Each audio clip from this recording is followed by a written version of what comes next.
आज हम पढ़ेंगे अध्याय 7वें का 3रा श्लोक। जनक जैसा राजा सुप्रसिद्ध व्यक्ति थे, अंत वे वेदांत मोदित कर्म फल करने के लिए बाध्य न थे, तो भी वे लोग समर्थन के समक्ष आदर्श प्रस्तुत करने के उद्देश्य से सारे नियत कर्म करते रहे। जनक सीता जी के पिता तथा भगवान श्री राम के ससुर से थे।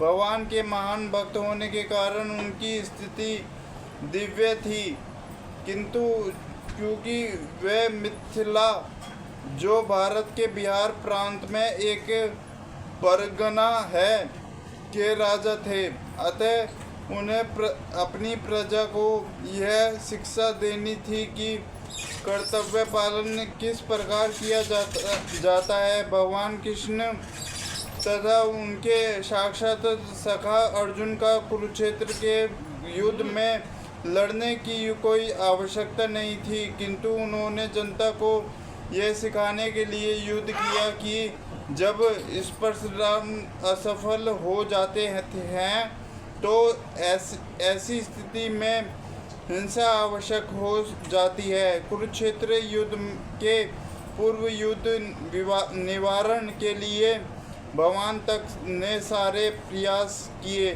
किंतु दूसरा पक्ष लड़ने पर तुला था, अतः ऐसा सिद्धम के लिए युद्ध करना आवश्यक था।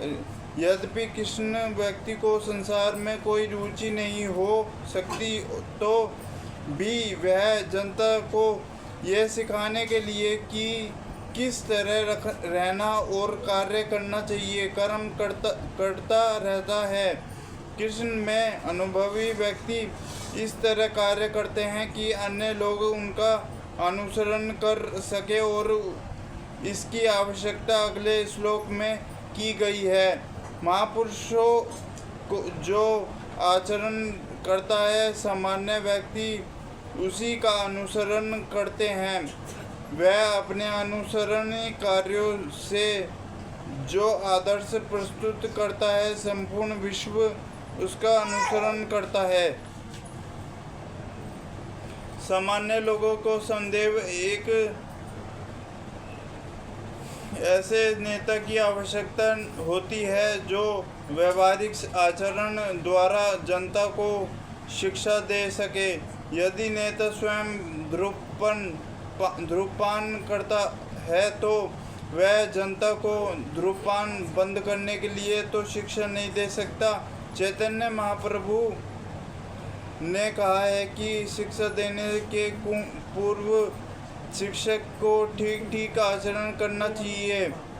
जो इस प्रकार शिक्षा देता है वह आचार्य या आदर्श शिक्षक कहलाता है। अतः शिक्षक को चाहिए कि सामान्य जन को शिक्षा देने के लिए स्वयं शास्त्रीय सिद्धांतों का पालन करें। कोई भी शिक्षक प्राचीन प्रामाणिक ग्रंथों के नियमों के विपरीत कोई नियम नहीं बना सकता। मनु संहिता जैसे प्रमाणिक ग्रंथ मानव समाज के लिए अनुसरणीय आदर्श ग्रंथ हैं। नेता का उपदेश ऐसे आदर्श शास्त्रों के नियमों पर आधारित होना चाहिए जो व्यक्ति अपनी उपस्थिति चाहता है। उसे महान शिक्षकों द्वारा अभ्यास किए जाने वाले आदर्श नियमों का पालन करना चाहिए। श्री भगवान भी इसकी पुष्टि करता है कि मनुष्य को महान भक्तों के पदचिह्नों का अनुसरण करना चाहिए और आध्यात्मिक बोध के पक्ष में प्रकृति का यही साधन चाहिए। चाहे राजा हो या राज्य का प्राधिकारी, चाहे पिता हो या शिक्षक, ये सब अबोध जनता के स्वाभाविक नेता माने जाते हैं। इन सब का अपने अक्षित के प्रति महान उपदेश रहता है।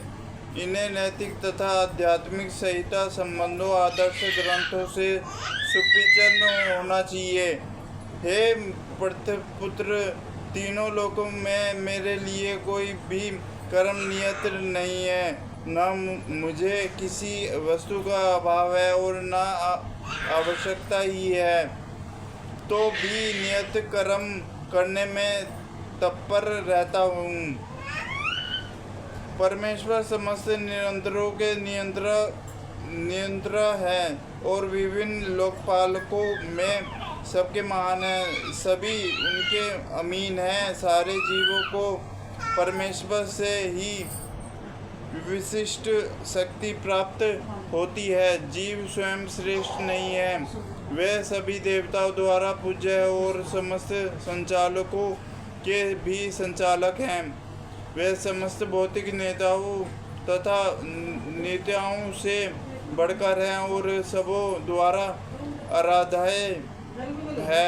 उनके बढ़कर कोई नहीं है और वे भी ही समस्त कारणों के कारण हैं। उनका शारीरिक स्वरूप सामान्य जीव जैसा नहीं होता।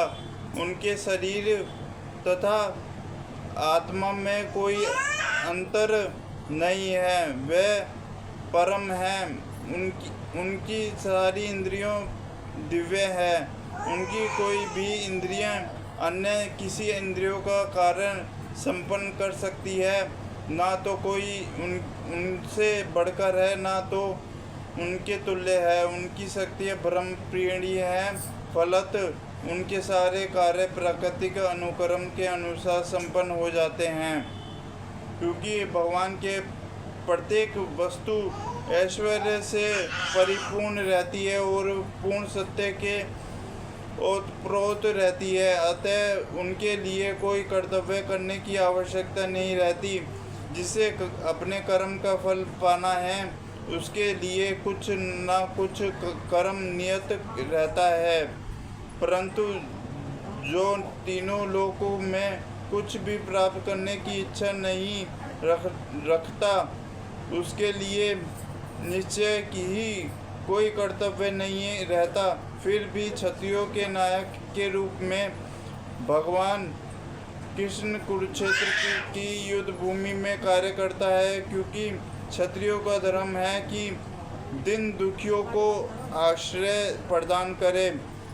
यद्यपि वे शास्त्रों के विधि विधानों के से समृद्धा ऊपर हैं, फिर भी वे ऐसा कुछ भी नहीं करते जो शास्त्रों के विरुद्ध है। हरे कृष्णा कृष्णा कृष्णा हरे हरे, हरे राम राम राम हरे हरे।